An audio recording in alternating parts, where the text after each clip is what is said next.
ఈ ఏడాది తోతాపురి దిగుబడి పెద్ద ఎత్తున రావడం, ఉత్పత్తులకు డిమాండ్ తగ్గిపోవడంతో రైతులు ధరలు లేక ఇబ్బందికర పరిస్థితులు ఎదుర్కొంటున్నారు. మద్దతు ధరగా కిలో 8 ప్రకటించినా ఆ మేరకు రైతుకు దక్కడం లేదు. మార్కెట్లో గరిష్టంగా 6 వరకే దక్కుతోంది. ఈ పరిస్థితిని ముందే గ్రహించిన ముఖ్యమంత్రి చంద్రబాబు తోతాపురికి మామిడి పండుకు కిలోకు 4 సబ్సిడీ ప్రకటించారు. ఇలా ఉమ్మడి చిత్తూరు జిల్లా రైతులకే 200 కోట్ల వరకు సబ్సిడీగా అందించనున్నారు. ఇతర రాష్ట్రాలతో పోలిస్తే ఏపీలోనూ రైతులకు అధిక మద్దతు ధర లభిస్తోంది. మన రాష్ట్రంలో తోతాపురి రకం మామిడిని ఎక్కువగా ఉమ్మడి చిత్తూరు జిల్లాలో సాగు చేస్తున్నారు. మార్కెట్లు ఇతర రకాలతో పోలిస్తే తోతాపురి ధరలు తక్కువగా ఉంటాయి. ఎక్కువగా వీటిని జ్యూస్ ఫ్యాక్టరీలు కొనుగోలు చేస్తూ ఉంటాయి. ఉమ్మడి చిత్తూరు జిల్లాలో ఈసారి తోతాపురి బంపర్ క్రాప్ దాదాపు 5.05 లక్షల టన్నులు వచ్చింది. ఆశించిన ధరలు లేకపోవడంతో ప్రభుత్వం రైతాంగాన్ని ఆదుకుంటోంది. కొనుగోళ్లపై పరిమితిపై ఆంక్షలు పెట్టకుండా కిలోకు 4 చొప్పున సబ్సిడీ అందిస్తోంది. ఫ్యాక్టరీలు 5 నుంచి 6 చొప్పున ఇస్తున్నాయి. ఇక రైతులు 50 రూపాయలు, 100 రూపాయలు, 200 టన్నుల కాయలు తెచ్చేగా సబ్సిడీ మొత్తం అందిస్తోంది. ఇలా టన్నుకు 4,000 చొప్పున 100 టన్నులు తెచ్చినా 4 లక్షల సబ్సిడీ రైతుకి ఇస్తుంది. మార్కెట్ జోక్యం పథకం ద్వారా ఇక తోతాపురి మామిడి రైతులను ఆదుకునేందుకు 130 కోట్లు విడుదల చేయాలని కోరుతూ సీఎం చంద్రబాబు కేంద్రానికి లేఖ రాశారు. చిత్తూరు, తిరుపతి, అన్నమయ్య జిల్లాల కలెక్టరేట్లలో కమాండ్ కంట్రోల్ సెంటర్లు ఏర్పాటు చేసి మామిడి కొనుగోలుపై సీఎం రోజువారీ సమీక్ష చేస్తున్నారు. పార్లే, అగ్రో, కోకోకోలా, పెప్సీ తదితర సంస్థలు రైతుల నుంచి తోతాపురి కొనుగోలు చేసేలా ఆదేశాలు జారీ చేశారు. ప్రాసెసింగ్ యూనిట్లు, ట్రేడర్లు కిలోకు 8 రూపాయలు చెల్లించి కొనుగోలు చేయాలని ఆదేశించారు. ప్రభుత్వం భరించే 4తో రైతులకు 12 ధర దక్కేలా చర్యలు చేపట్టారు. ఇక ఆదివారం రాత్రి సీఎంఓ అధికారులు మామిడి కొనుగోళ్లపై సమీక్ష చేశారు. ఇప్పటి వరకు 3.08 లక్షల టన్నుల పంట కొనుగోలు చేసినట్లు అధికారులు తెలియజేశారు. చిత్తూరు జిల్లాలో 1.65 లక్షల టన్నులు, తిరుపతి జిల్లాలో 45,000 టన్నులు, అన్నమయ్య జిల్లాలో 16,400 టన్నులు కొనుగోలు చేయగా ర్యాంపులు, మండీల ద్వారా మరో 81,000 టన్నులు ఇతర రాష్ట్రాలకు విక్రయించినట్లు అధికారులు వివరించారు. ఇవాళ నెల్లూరులో ఏపీ మంత్రి నారా లోకేష్ పర్యటించనున్నారు. పలు కార్యక్రమాల్లో లోకేష్ పాల్గొంటారు. అంతర్జాతీయ ప్రమాణాలతో రూపుదిద్దిన విఆర్ హై స్కూల్ ను లోకేష్ ప్రారంభిస్తారు. విద్యార్థులు, తల్లిదండ్రులతో ముఖాముఖిలో పాల్గొంటారు. అనంతరం అనిల్ గార్డెన్స్ లో జరిగే కార్యకర్తల సమావేశంలో పాల్గొంటారు. మధ్యాహ్నం తర్వాత బారాషాహి దర్గాకి చేరుకుని ప్రత్యేక ప్రార్థనలో లోకేష్ పాల్గొననున్నారు. నిన్న రాత్రి మంత్రి లోకేష్ నెల్లూరు చేరుకున్నారు. రేణిగుంట నుంచి నెల్లూరుకు ఆయన రోడ్డు మార్గాన వచ్చారు. ఇక లోకేష్ కు టీడీపీ నేతలు, కార్యకర్తలు అడుగడుగునా ఘనస్వాగతం పలికారు. నాయుడుపేట, గూడూరు జంక్షన్ వద్ద లోకేష్ ను గజమాలలతో సత్కరించారు. ఏపీకు కొత్త పరిశ్రమలు తీసుకొచ్చి నిరుద్యోగ యువతకు ఉపాధి కల్పిస్తామని మంత్రి కొండపల్లి శ్రీనివాస్ చెప్పారు. సీఎం చంద్రబాబు పాలన చూసి రాష్ట్రంలో పెట్టుబడులకు పెట్టేందుకు పారిశ్రామికవేత్తలు ముందుకు వస్తున్నారని చెప్పారు. విజయనగరం జిల్లాలో సుపరిపాలనలో తొలి అడుగు కార్యక్రమం విజయవంతంగా కొనసాగుతుంది అన్నారు. టీడీపీ ఎమ్మెల్యేలు, నేతలకు ప్రజలు ఘనస్వాగతం పలుకుతున్నారు అని మంత్రి చెప్పారు. వైసీపీ హయాంలో పెండింగ్ లో ఉన్న బిల్లులను తమ ప్రభుత్వం చెల్లిస్తోంది అని, దీర్ఘకాలికంగా వదిలేసిన సమస్యలను పరిష్కరించే బాధ్యత తీసుకుంటోంది అని కొండపల్లి శ్రీనివాస్ తెలియజేశారు. కూటమి ప్రభుత్వం ప్రజలకు మంచి పరిపాలన అందిస్తోంది అని, ఈ విషయాన్ని ధైర్యంగా చెబుతున్నామని అన్నారు. పారిశ్రామిక పార్కుల్లో పరిశ్రమల స్థాపనతో స్థానిక యువతకు ఉపాధి కల్పించే బాధ్యత తీసుకుంటున్నామని చెప్పారు. ఏపీలో ముఖ్యమంత్రులు మారినా అవినీతి మాత్రం మారలేదని సిపిఐ నేత డాక్టర్ కె నారాయణ విమర్శించారు. తిరుపతిలో ఆదివారం జరిగిన సిపిఐ శతాబ్ది ఉత్సవాల్లో పాల్గొని వైసీపీపై పలు విమర్శలు చేశారు. వైసీపీ హయాంలో అవినీతి పెరిగినందువల్లే జగన్ కు ప్రజలు గుణపాఠం చెప్పారని అన్నారు. ముఖ్యమంత్రిగా చంద్రబాబు బాధ్యతలు చేపట్టాక అధికారులు, ఉద్యోగులు బదిలీల్లో అవినీతి చోటు చేసుకోవడం దారుణమంటూ నారాయణ వ్యాఖ్యానించారు. ప్రతిపక్షంలో ఉన్నప్పుడు ఇళ్లకు స్మార్ట్ మీటర్లు అమర్చితే పగలగొట్టండి అని ప్రస్తుత మంత్రి లోకేష్ పిలుపునిచ్చారని, ఆ ప్రకారం సిపిఐ నాయకులు, కార్యకర్తలు స్మార్ట్ మీటర్లను పగలగొడతారని నారాయణ చెప్పారు. ఇక కూటమి ప్రభుత్వానికి చిత్తశుద్ది ఉంటే పనకచెర్ల, పోలవరం, నగరి, గాలేరు, హాంద్రీ, నీవా ప్రాజెక్టులను పూర్తి చేసి ప్రజలకు నీరందించాలని ఆయన డిమాండ్ చేశారు. మామిడి రైతును ఆదుకోవడంలో ప్రభుత్వం విఫలమైందని ఆయన మండిపడ్డారు. పరామర్శల పేరుతో జగన్ రాజకీయం చేస్తున్నారని సిపిఐ నారాయణ ఆగ్రహాన్ని వ్యక్తం చేశారు. బల ప్రదర్శనతో ల్యాండ్ ఆర్డర్ సమస్య సృష్టిస్తున్నారని ఆరోపించారు. వైసీపీ శవ రాజకీయాలను మానుకోవాలని హెచ్చరించారు. శ్రీశైలం జలాశయంలో 10వ గేటు లీకేజీతో ప్రస్తుతానికి ఎలాంటి ప్రమాదం లేదని రిటైర్డ్ చీఫ్ ఇంజనీర్, గేట్ల నిపుణుడు కన్నయ్య నాయుడు చెప్పారు. అయితే 5 ఏళ్లకైనా ఉన్న 12 క్రస్ట్ గేట్లన్నింటినీ మార్చాల్సిందేనని స్పష్టం చేశారు. ఆదివారం ఆయన జలాశయాన్ని, గేట్లను ఆయన పరిశీలించారు. అధికారులు, సిబ్బందికి పలు సూచనలు, సలహాలు ఇచ్చారు. గేట్ల నుంచి ప్రస్తుతం 10% కంటే తక్కువ లీకేజ్ ఉంది అని తెలిపారు. క్రమం తప్పకుండా రేడియల్ క్రాస్ట్ గేట్లను పెయింటింగ్ చేయాలని కన్నయ్య నాయుడు సూచించారు. 5 ఏళ్లకైనా అన్ని గేట్ల స్థానంలో కొత్తవి ఏర్పాటు చేయాలని, లేకపోతే తుంగభద్ర డ్యాం పరిస్థితి ఇక్కడ ఏర్పడే ప్రమాదం ఉందని ఆయన హెచ్చరించారు. ప్లంజ్ పూల్ దగ్గర గొయ్యితో జలాశయానికి ఎలాంటి ప్రమాదం లేదు అన్నారు. ప్రభుత్వం జలాశయానికి క్రస్ట్ గేట్లు నిర్వహణకు తగిన స్థాయిలో నిధులు కేటాయించాలని కోరారు. గేట్ల తీరుపై అధికారులతో కలిసి నివేదికను ప్రభుత్వానికి అందజేస్తామని కన్నయ్య నాయుడు స్పష్టం చేశారు. గోవా రాష్ట్రాల్లో కురుస్తున్న భారీ వర్షాలతో శ్రీశైలం డ్యాంకు వరద పోటెత్తుతుంది. ఎగువ నుంచి 1,86,212 క్యూసెక్ల నీరు వచ్చి చేరుతోంది. డ్యాం గరిష్ట నీటి మట్టం 885 అడుగులకు గాను ప్రస్తుతం 879.30 అడుగుల వరకు నీరు చేరింది. డ్యాం పూర్తి స్థాయి నీటి నిల్వ సామర్థ్యం 215.80 టీఎంసీలు గాను ప్రస్తుతం 184.27 టీఎంసీలు నీరు ఉంది.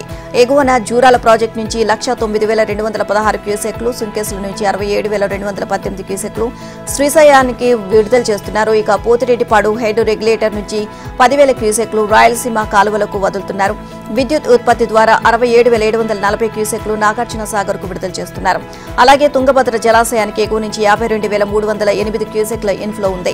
డ్యాం గరిష్ట నీటి మట్టం 1,633 అడుగులకు గాను ప్రస్తుతం 1,625.26 అడుగులకు చేరింది. పూర్తి స్థాయి నీటి నిల్వ సామర్థ్యం 105.78 టీఎంసీలకు గాను ప్రస్తుతం 77.34 టీఎంసీల నీరు నిల్వ చేశారు. 22 గేట్లు ఎత్తి 62,444 క్యూసెక్లు దిగువన విడుదల చేస్తున్నారు. ఇక కర్నూలు జిల్లాలో ఆర్టీఎస్ ఆనకట్టపై వరద పోటెత్తింది. మంత్రాలయం వద్ద భారీగా వరద ఉండడంతో భక్తులను అప్రమత్తం చేశారు. సుంకేసుల జలాశయానికి 67,218 క్యూసెక్లు ఇన్ఫ్లో కొనసాగుతోంది. పశ్చిమ బెంగాల్ పరిసరాల్లో ఆదివారం అల్పపీడనం ఏర్పడింది. ఇది రానున్న 2-3 రోజుల్లో పశ్చిమ వాయువ్యంగా జార్ఖండ్, ఉత్తర ఛత్తీస్గఢ్ మీదుగా నెమ్మదిగా పయనించనుంది.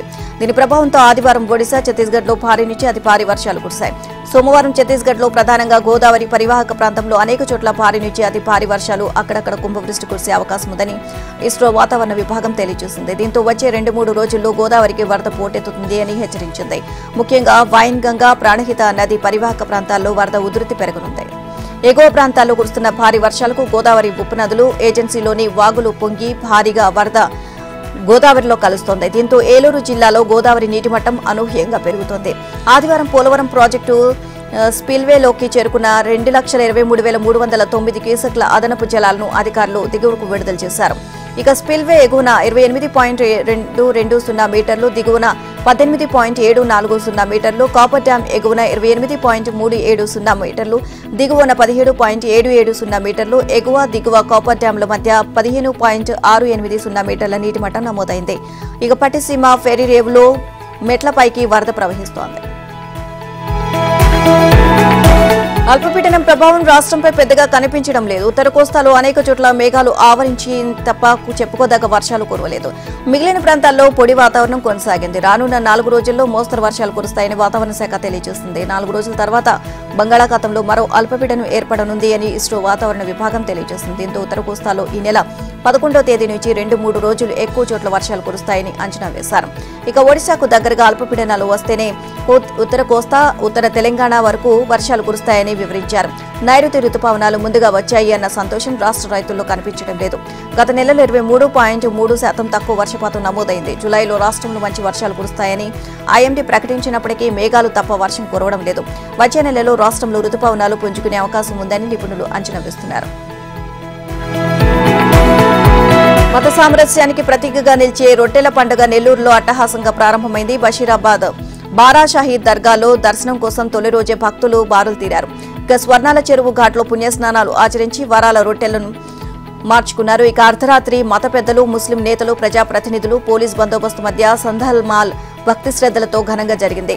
10వ తేదీ వరకు జరిగే పండుగ కోసం ఉభయ తెలుగు రాష్ట్రాలతో పాటు తమిళనాడు, కేరళ, కర్ణాటక, ఉత్తరప్రదేశ్ తదితర ప్రాంతాల నుంచి భక్తులు తండోపతండాలుగా తరలి వస్తున్నారు.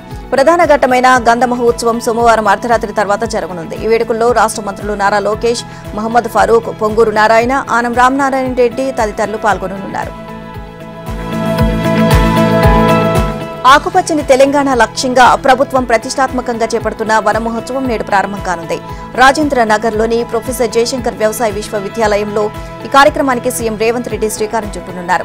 ఇక తెలంగాణ వ్యాప్తంగా వన మహోత్సవం కోసం 14,000కు పైగా నర్సరీల్లో 20 కోట్ల మొక్కలు సిద్ధంగా ఉంచినట్లు అటవీ శాఖ అధికారులు తెలియజేశారు.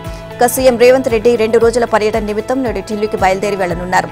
వన మహోత్సవం కార్యక్రమంలో పాల్గొని అక్కడి నుంచి నేరుగా శంషాబాద్ విమానాశ్రయానికి చేరుకుంటారు. ఉదయం 10:30 గంటలకు విమానంలో ఢిల్లీకి బయలుదేరి వెళ్తారు. ఈ పర్యటనలో రాష్ట్రానికి సంబంధించిన అంశాలపై కేంద్ర మంత్రులను ఆయన కలిసే అవకాశం ఉంది. అలాగే అధిష్టానం పెద్దలను రేవంత్ కలవనున్నారు.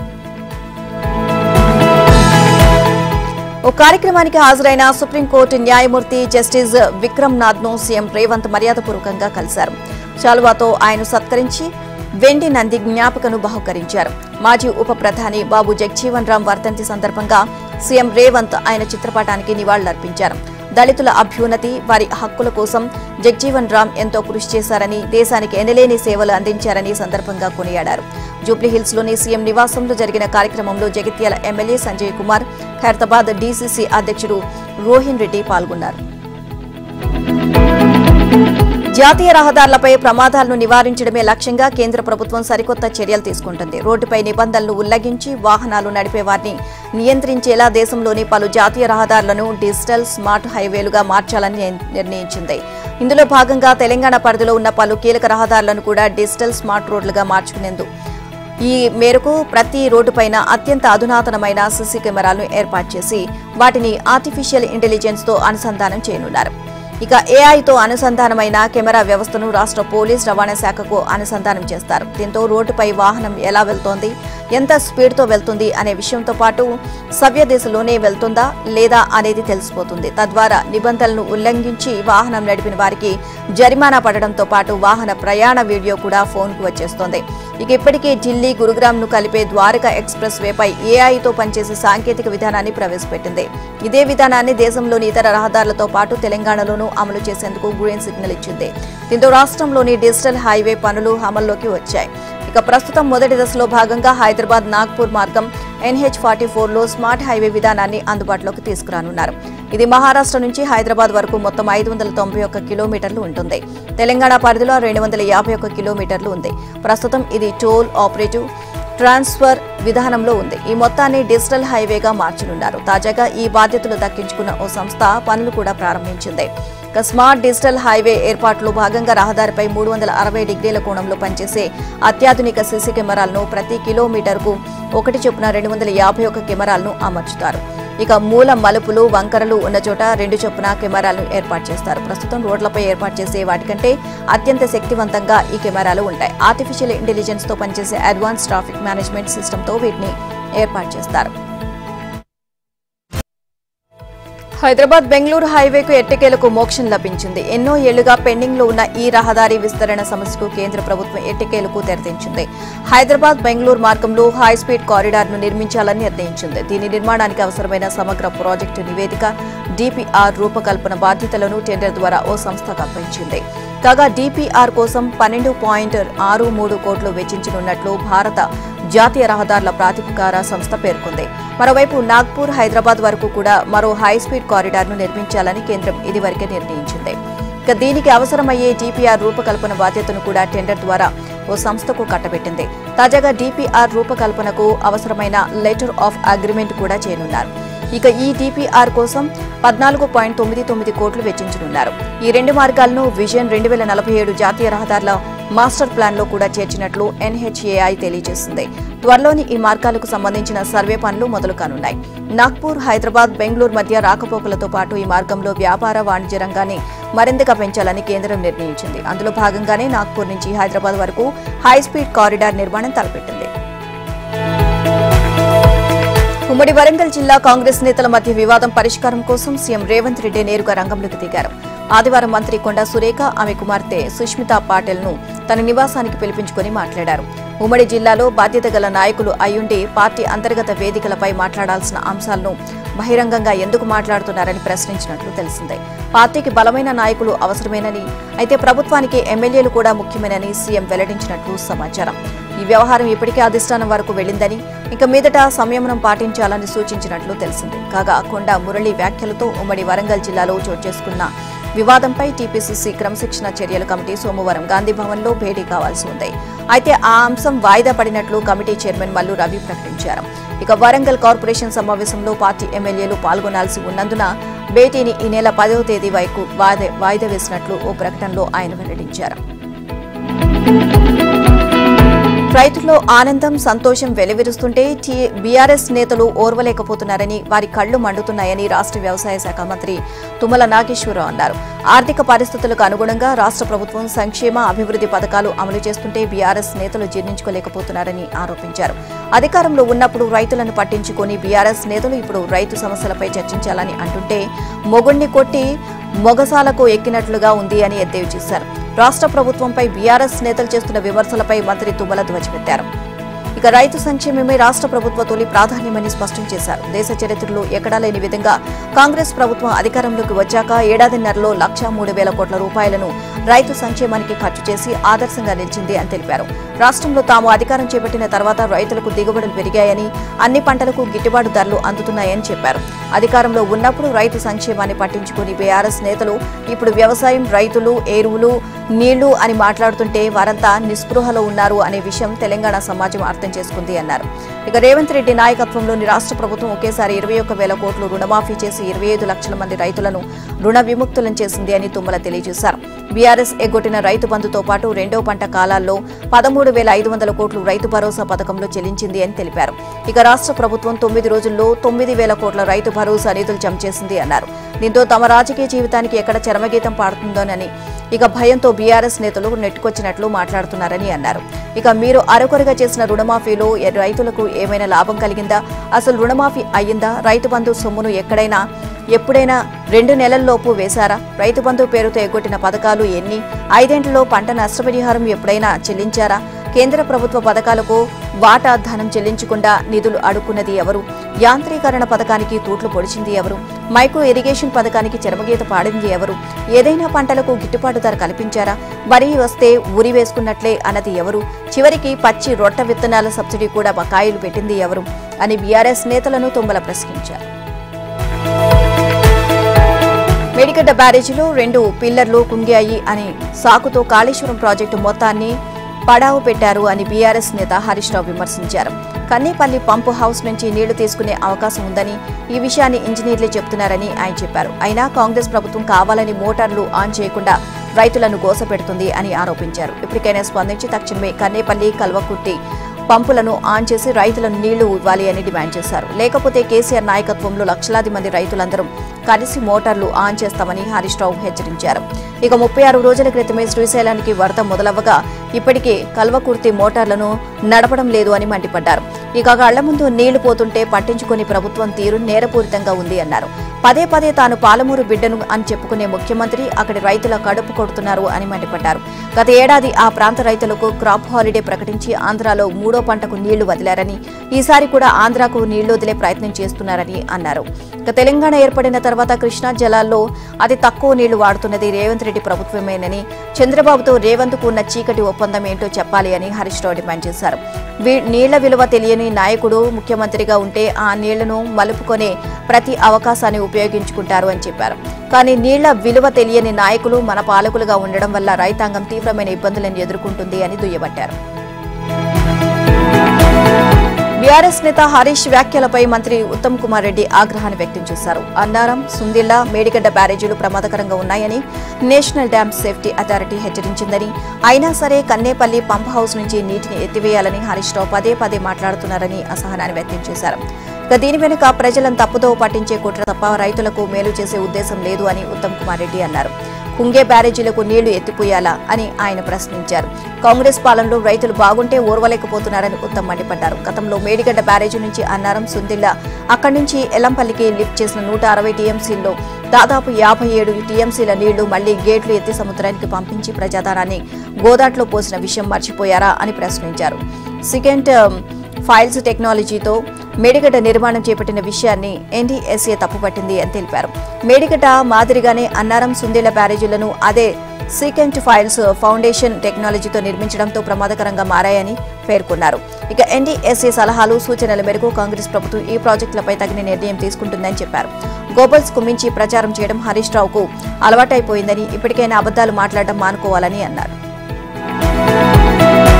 ప్రపంచ ఆర్థిక వ్యవస్థలో కీలక పాత్ర పోషిస్తున్నట్లు దేశాలకు నిర్ణయం తీసుకునే జాబితాలో స్థానం దక్కడం లేదని ప్రధాని నరేంద్ర మోదీ అన్నారు. అభివృద్ధి, వనరుల పంపిణీ, భద్రత ఇలా ప్రతి విషయంలోనూ గ్లోబల్ సౌత్ దేశాలు బాధితులవుతున్నాయని అన్నారు. ఇక బ్రెజిల్లోని రియో డిజైనీరోలో నిర్వహించిన బ్రిక్స్ దేశాల శిఖరాగ్ర సదస్సులో ప్రధాని మోదీ పాల్గొన్నారు. భారత్తో సహా బ్రెజిల్, రష్యా, చైనా, దక్షిణాఫ్రికా దేశాల నేతలు హాజరయ్యారు. ఈ సందర్భంగా మోదీ ప్రసంగిస్తూ పర్యావరణ పరిరక్షణ, సాంకేతికత అభివృద్ధి తదితర అంశాలపై ప్రపంచ సంస్థల నుంచి గ్లోబల్ సౌత్ దేశాలకు కనీస సహకారం ఉండడం లేదు అన్నారు. గ్లోబల్ సౌత్ దేశాలు లేకుండా ఈ సంస్థలన్నీ సిమ్ కార్డు ఉన్న, నెట్వర్క్ లేని మొబైల్ ఫోన్ల లాంటివి అని వ్యాఖ్యానించారు. బహుళ ధృవ సమ్మిళిత ప్రపంచం ఆవిష్కృతం కావాల్సిన అవసరం ఉందని, ఐక్యరాజ్య సమితి, భద్రతా మండలి వంటి ప్రపంచ స్థాయి సంస్థలు సమగ్ర సంస్కరణలతోనే ప్రారంభం కావాలని ప్రధాని స్పష్టం చేశారు. బ్రిక్స్ ను విస్తరించడం, కొత్త స్నేహితులను ఇందులో భాగస్వాములను చేయడం కాలంతో పాటు ఆర్గనైజేషన్ మారుతోంది అని చెప్పేందుకు నిదర్శనమని అన్నారు మోదీ. ఇక 20వ శతాబ్దం నాటి టైప్ రైటర్లతో 21వ శతాబ్దం నాటి సాఫ్ట్వేర్ నడపదని, అలాగే ప్రపంచ స్థాయి సంస్థల్లో ఎప్పటికప్పుడు సంస్కరణ చేపట్టాల్సిన అవసరం ఉంది అన్నారు. భారత్ ఎప్పుడూ తన సొంత ప్రయోజనాల కంటే మానవాళి ప్రయోజనాల కోసం పనిచేయడాన్నే బాధ్యతగా భావిస్తుంది అని ప్రధాని చెప్పారు. బ్రిక్స్ దేశాలతో కలిసి అన్ని అంశాలపై నిర్మాణాత్మక సహకారం అందించేందుకు భారత్ పూర్తిగా కట్టుబడి ఉందని మోదీ స్పష్టం చేశారు. ప్రముఖ బ్యాడ్మింటన్ క్రీడాకారిణి గుత్తా జ్వాల నటుడు విష్ణు విశాల్ దంపతులు బిడ్డకు బాలీవుడ్ హీరో అమీర్ ఖాన్ పేరు పెట్టారు. ఈ సంతోషకరమైన విషయాన్ని విష్ణు విశాల్ స్వయంగా సోషల్ మీడియా వేదికగా అభిమానులను పంచుకున్నారు. ఇక తమ కుమార్తెకు మిరా అని నామకరణం చేసినట్లు తెలియజేశారు. ఆ చిన్నారికి పేరు పెట్టడానికి ఆయన ముంబై నుంచి హైదరాబాద్ వచ్చారు. ఇక ఆదివారం విష్ణు విశాల్ కుటుంబాన్ని కలిసి వారి చిన్నారికి పేరు పెట్టారు. అమీర్తో కలిసి దిగిన ఫ్యామిలీ ఫోటోను షేర్ చేసిన విష్ణు తన ఆనందాన్ని వ్యక్తం చేశారు. ఇక తమ పాపకు పేరు పెట్టడం కోసం ప్రత్యేకంగా హైదరాబాద్కు వచ్చిన అమీర్ సర్కు ధన్యవాదాలు అంటూ సోషల్ మీడియాలో పోస్ట్ పెట్టారు. మిరా అంటే శాంతి, షరతులు లేని ప్రేమ అని అర్థం. అమీర్ సర్తో మా ప్రయాణం అద్భుతం అని తన పోస్టులో పేర్కొన్నారు. ఇక ఈ పోస్ట్ చూసిన అభిమానులు, పలువురు సెలబ్రిటీలు ఆ దంపతులకు శుభాకాంక్షలు తెలియజేస్తున్నారు. విష్ణు విశాల్ గుత్తా జ్వాల 2021 ఏప్రిల్ 22న వివాహం చేసుకున్నారు. సరిగ్గా వారి 3వ పెళ్లి రోజున, అంటే ఈ ఏడాది ఏప్రిల్ 22న వీరికి కుమార్తె జన్మించింది. ఇటీవల సితారే జమీన్ పర్ సినిమాతో విజయం అందుకున్న అమీర్ ఖాన్ శనివారం హైదరాబాద్లోని కన్హా శాంతి భవనాన్ని సందర్శించారు. ఆ తర్వాత రోజు విష్ణు విశాల్ కుటుంబాన్ని కలిశారు. సుప్రీంకోర్టు మాజీ ప్రధాన న్యాయమూర్తి జస్టిస్ డివై చంద్రచూడ్ను వెంటనే ఢిల్లీలోని అధికారిక నివాసం నుంచి ఖాళీ చేయించాలని కోరుతూ కేంద్ర ప్రభుత్వాన్ని సుప్రీంకోర్టు పాలనా విభాగం కోరింది. 2024 నవంబర్ 10న సీజేఐగా పదవి విరమణ పొందిన జస్టిస్ చంద్రచూడ్ గత 8 నెలలుగా టైప్ 8 అధికారిక బంగ్లాలోనే ఉంటున్నారని తెలుపుతూ జూలై 1న కేంద్ర హౌసింగ్, పట్టణ వ్యవహారాల శాఖ కార్యదర్శికి లేఖ రాసింది. రిటైర్ అయ్యాక టైప్ 7 ప్రభుత్వ బంగ్లాలో 6 నెలల పాటు అద్దె చెల్లించకుండానే ఉండొచ్చని, ఆ గ్రేస్ పీరియడ్ కూడా ఇప్పటికే గడిచిపోయిందని సుప్రీంకోర్టు పాలనా విభాగం పేర్కొంది. ప్రస్తుతం సీజేఐగా ఉన్న వారికి టైప్ 8 అధికారిక బంగ్లాను కేటాయించాల్సి ఉన్నందున దాన్ని వెంటనే ఖాళీ చేయించాలని కోరింది. టైప్ 8 అధికారిక బంగ్లాలో నివసించేందుకు మాజీ సీజేఐ జస్టిస్ చంద్రచూడ్కు ఇచ్చిన గడువు ఈ ఏడాది మే 31తోనే ముగిసింది అని తెలిపింది. అధికారిక క్వార్టర్స్ లో ఉండేందుకు మంజూరు చేసే 6 నెలల గ్రేస్ పీరియడ్ కూడా ఈ ఏడాది మే 10తోనే గడిచిపోయింది అని సుప్రీంకోర్టు పాలనా విభాగం గుర్తు చేసింది. జస్టిస్ చంద్రచూడ్ భారతదేశ 50వ సీజేఐగా 2022 నవంబర్ నుంచి 2024 నవంబర్ వరకు సేవలు అందించారు. ఆయన అనంతరం జస్టిస్ సంజీవ్ ఖన్నా భారతదేశ ప్రధాన న్యాయమూర్తిగా నియమితులయ్యారు. అయితే ఆయన 6 నెలలే సీజేఐగా సేవలు అందించారు. ఆ వ్యవధిలో టైప్ 8 అధికారిక బంగ్లాను కేటాయించమని జస్టిస్ సంజీవ్ ఖన్నా కోరలేదు. 2024 డిసెంబర్ 18న నాటి సీజేఐ జస్టిస్ సంజీవ్ ఖన్నాకు జస్టిస్ చంద్రచూడ్ ఒక లేఖ రాశారు. 2025 ఏప్రిల్ 30 వరకు తనను ప్రస్తుత బంగ్లాలోనే ఉండేందుకు అనుమతించాలని కోరారు. తనకు మరో ప్రభుత్వ బంగ్లాను కేటాయించారని, అయితే అక్కడ మరమ్మతు పనులు జరుగుతున్నందున వెంటనే వెళ్లలేకపోతున్నట్లు ఆ లేఖలో జస్టిస్ చంద్రచూడ్ ప్రస్తావించారు. టిబెటన్ బౌద్ధ గురువు దలైలామాకు తన వారసుడిని ఎంపిక చేసుకునే ప్రక్రియను నిర్ణయించే అధికారం లేదని బీజింగ్ మరోసారి స్పష్టం చేసింది. ఈ క్రమంలో భారత్లోని చైనా రాయబారి షూ ఫైహాంగ్ ఎక్స్లో పోస్ట్ పెట్టారు. టిబెట్ బౌద్ధ గురువు పునర్జన్మ విధానాన్ని ఆయన నిర్ణయించకూడదు అని పేర్కొన్నారు. ఇక టిబెటన్ బౌద్ధ మతంలో లివింగ్ బుద్ధాల పునర్జన్మ అనేది 700 ఏళ్లకు పైగా కొనసాగుతున్న ఒక చారిత్రక మతపరమైన సంప్రదాయమని జూ ఫైహాంగ్ ఓ పోస్టులో పేర్కొన్నారు. ఈ వ్యవస్థను కొనసాగించాలా వద్దా అని నిర్ణయించే అధికారం 14వ దలైలామాకు లేదు అని ఫెయింగ్ హంగ్ అన్నారు. చైనా చట్టాలు మతపరమైన ఆచారాల ప్రకారమే పునర్జన్మ ప్రక్రియ జరగాలని చైనా విదేశాంగ శాఖ కూడా గతంలోనే తేల్చి చెప్పింది అన్నారు. ఇక టిబెటన్ బౌద్ధంలో ప్రత్యేకమైన విధానంలో వారసుడి ఎంపిక జరుగుతుంది అని, లివింగ్ బుద్ధ విధానంలో దాదాపు 700 సంవత్సరాలుగా పునర్జన్మ విధానం కొనసాగుతుంది అని, ప్రస్తుతం చైనాలోని జీజాంగ్, Tibet, Sichuan, యునాన్, Gansu, Qing hi ప్రావిన్స్లో దాదాపు 1000 రకాల పునర్జన్మ విధానాలను అనుసరిస్తున్నారు అని అన్నారు. ఇక సుదీర్ఘ చారిత్రక సంప్రదాయానికి 14వ దలైలామా ఓ భాగమని, అంతకంటే ఎక్కువ కాదని, ఆ సంప్రదాయాలు ఆయనతోనే మొదలు కాలేదని, ఆయనతోనే అంతం కావన్నారు. రష్యా, ఉక్రెయిన్, ఇజ్రాయెల్, ఇరాన్ యుద్ధాలు ప్రపంచంలో ఘర్షణ వాతావరణాన్ని సృష్టించాయని కేంద్ర మంత్రి నితిన్ గడ్కరీ అన్నారు. ప్రస్తుతం ఏ సమయంలోనైనా యుద్ధానికి దారితీసే పరిస్థితి ఏర్పడుతుంది అన్నారు. నాగ్పూర్లో ఆదివారం జరిగిన బియాండ్ బోర్డర్స్ అనే పుస్తక ఆవిష్కరణ కార్యక్రమంలో ఆయన ఈ వ్యాఖ్యలు చేశారు. పెద్ద అగ్రరాజ్యాల నియంతృత్వం, నిరంకుశత్వం కారణంగా సమన్వయం, సామరస్యం, ప్రేమ కనుమరుగవుతున్నాయి అన్నారు.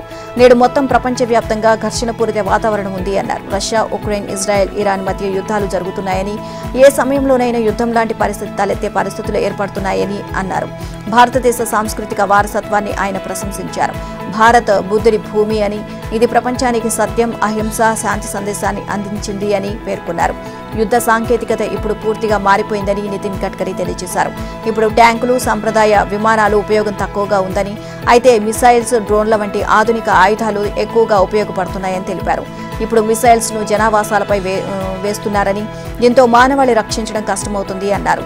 ఇది ప్రపంచ స్థాయిలో చర్చించాల్సిన తీవ్రమైన సమస్యగా పేర్కొన్నారు. ప్రపంచ కుబేరుడు ఎలన్ మస్క్ అన్నంత పని చేశారు. ఇక అమెరికా అధ్యక్షుడిగా ట్రంప్ రెండోసారి విజయం సాధించేందుకు తోడ్పడి అదే ట్రంప్తో విభేదాలతో బయటకు వచ్చిన మస్క్ కొద్ది రోజులుగా చెబుతున్నట్లుగా అమెరికా పార్టీ పేరిట కొత్త రాజకీయ పార్టీని స్థాపిస్తున్నట్లు ప్రకటించారు. ఈ మేరకు ఎక్స్లో వరుసగా పోస్టులు పెట్టారు. అమెరికాలో ఇప్పుడున్న 2 పెద్ద పార్టీలు డెమోక్రాటిక్, రిపబ్లికన్ పార్టీలతో ఎలాంటి ప్రయోజనం లేదని, ప్రజలు నిజమైన రాజకీయ మార్పును కోరుకుంటున్నారని మస్క్ పేర్కొన్నారు. ఇటీవల తాను నిర్వహించిన పోల్లో 3/2 మంది కొత్త పార్టీ అవసరమని తేల్చారు అని చెప్పారు. ఇక మీ స్వేచ్ఛను తిరిగి మీకు అందజేసేందుకు ఈ రోజు అమెరికా పార్టీ ఏర్పాటైందని, చెత్త, పనికిరాని నిర్ణయాలతో మన దేశాన్ని దివాలా తీయించే పరిస్థితి నెలకొంది అని, మనం ఈ ఏక పార్టీ వ్యవస్థను తుత్తునీయులు చేయబోతున్నాము అని మస్క్ పేర్కొన్నారు. ఇక అమెరికాలో నిజానికి 2 పెద్ద రాజకీయ పార్టీలు ఉన్నా అవి ఒకే తీరులో పనిచేస్తున్నాయి అన్న ఉద్దేశంతో ఏకపార్టీ వ్యవస్థగా ఆయన అభివర్ణించారు. ఇక వాస్తవానికి గత అధ్యక్ష ఎన్నికలకు ముందు ట్రంప్కు మస్క్ గట్టి మద్దతుదారుగా నిలిచారు.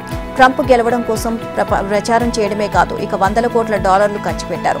ట్రంప్ అధ్యక్షుడిగా గెలిచాక ప్రభుత్వ వ్యయాలను తగ్గించడం కోసం ఏర్పాటు చేసిన డిపార్ట్మెంట్ ఆఫ్ గవర్నమెంట్ ఎఫిషియన్సీ డేవ్స్ కు ఎలాన్ మస్క్ చీఫ్ గా కూడా వ్యవహరించారు. కానీ ట్రంప్ ప్రభుత్వం తలపెట్టిన బిగ్ బ్యూటిఫుల్ యాక్ట్ ను మస్క్ తీవ్రంగా వ్యతిరేకిస్తూ డోజ్ నుంచి బయటకు వచ్చారు. ఇక ఈ క్రమంలో ట్రంప్ మస్క్ మధ్య తీవ్ర విమర్శల యుద్ధం నడిచింది. ఒక దశలో మస్క్ ను దేశం నుంచి గెంటివేయడానికి సిద్ధమైనట్లుగా కూడా ట్రంప్ మాట్లాడారు. ఈ క్రమంలోనే కొత్త రాజకీయ పార్టీ పెడతానని మస్క్ చెబుతూ వచ్చారు. తాజాగా అమెరికా పార్టీని స్థాపిస్తున్నట్లు ప్రకటించారు. అయితే పార్టీకి సంబంధించి ఎలాంటి వివరాలను మస్క్ వెల్లడించలేదు. కొత్త పార్టీ పెట్టాలంటే అమెరికా ఫెడరల్ ఎన్నికల కమిషన్లో రిజిస్ట్రేషన్ చేసుకోవాల్సి ఉంటుంది. ఇదిలా ఉంటే ఎలాన్ మస్క్ కొత్త రాజకీయ పార్టీతో రిపబ్లికన్ పార్టీకి, ట్రంప్కు దెబ్బ తగులుతుందా అన్న అంశం చర్చనీయాంశంగా మారింది. దీనిపై భిన్నాభిప్రాయాలు వ్యక్తమవుతున్నాయి. టెక్నాలజీని ఎక్కువగా వినియోగించే యువతతో పాటు పలు వర్గాల ఓటర్లలో మస్క్ను మద్దతు ఉంది. ఇక దానికి తోడు ట్రంప్ వ్యతిరేకులు, తటస్థ ఓటర్లు మస్క్ పార్టీ వైపు చూస్తే రిపబ్లికన్ పార్టీపై ప్రభావం పడే అవకాశం ఉందని విశ్లేషకులు చెబుతున్నారు. ఇంగ్లాండ్తో జరిగిన 2వ టెస్టులో భారత్ ఆల్రౌండ్ ప్రదర్శనతో అదరగొట్టి ఘన విజయం సాధించింది. ఇంగ్లీష్ టీంపై 366 పరుగుల తేడాతో గ్రాండ్ విక్టరీ క్రియేట్ చేసింది. 608 పరుగుల లక్ష్యంతో బరిలోకి దిగిన ఇంగ్లాండ్ ఆకాశ్ దీప్ చెలరేగడంతో 271 పరుగులకి ఆలౌట్ అయింది. ఈ విజయంతో టీమిండియాతో పాటు భారత ఆటగాళ్లు పలు రికార్డులను నమోదు చేశారు. విదేశీ గడ్డపై టెస్టులో పరుగుల పరంగా అతిపెద్ద విజయాన్ని భారత్ సృష్టించింది. ఎడ్జ్ బాస్టన్లో టెస్ట్ విజయం సాధించిన తొలి ఆసియా జట్టుగా భారత్ రికార్డు క్రియేట్ చేసింది. 1967లో ఎడ్జ్ బాస్లోని తొలి మ్యాచ్ ఆడిన భారత్ 58 పరుగుల తర్వాత ఎట్టకేలకు గెలుపు రుచి చూసి చరిత్ర సృష్టించింది. ఇక సేనా దేశాల్లోని 30 టెస్టు విజయాలు సాధించిన మొదటి ఆసియా జట్టుగా టీమిండియా నిలిచింది. ఇక చిన్న వయసులో విదేశీ గడ్డపై విజయాన్ని అందుకున్న భారత కెప్టెన్ గా శుభ్మన్ గిల్ రికార్డు సాధించారు. ఒక టెస్టు మ్యాచ్లో డబుల్ సెంచరీ 150కి పైగా పరుగులు చేసిన తొలి ప్లేయర్గా గిల్ అరుదైన రికార్డు సృష్టించారు. ఇంగ్లాండ్లో ఒక టెస్టులో మ్యాచ్లో 10 వికెట్ల ప్రదర్శన చేసిన రెండో భారత బౌలర్గా ఆకాష్ దీప్ రికార్డు క్రియేట్ చేశారు. 1986లో ఎడ్జ్ బస్టర్లోని చేతన్ శర్మ 10 వికెట్లు తీశారు. ఇక ఈ మ్యాచ్లో 1692 పరుగులు నమోదయ్యాయి. ఇంగ్లాండ్, భారత్ మధ్య టెస్టులు ఇది అత్యధికం కావడం మరో రికార్డు.